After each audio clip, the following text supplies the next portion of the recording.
আসসালামু আলাইকুম বন্ধুরা, সবাই কেমন আছেন? আমি হাসান আবার ফিরে আসলাম আপনাদের মাঝে অনেক বাধা বিপত্তি অতিক্রম করে। তো আজকে আসলেই ভিডিও করার উদ্দেশ্যে বের হইনি যদিও, তারপর অচিন একটা রাস্তাতে হাঁটতে হাঁটতে হাঁটতে হাঁটতে তো একটা জায়গায় এসে পৌঁছালাম, যেখানে একটা জিনিস পেয়েছি, সেটা হলো লাল শাপলা, যেটা কিনা আমাদের দেশ থেকে প্রায় বিলীনের পথে।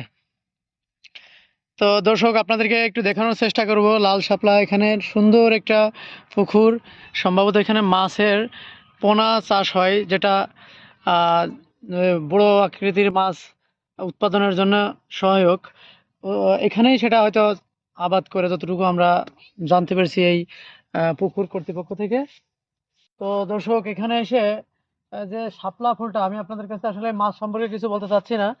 তো যেটা যে আমাদের দেশ থেকে বিলীনের পথে যে লাল শাপলা, যেটাকে আমরা শুধু আহ, জানি এখন বইয়ে আছে আর সিনেমায় দেখতে পাই, কিন্তু আসলে বাস্তবে দেখতে পাই না। তো সেগুলো এখন আমরা আপনাদেরকে দেখাতে চলছি।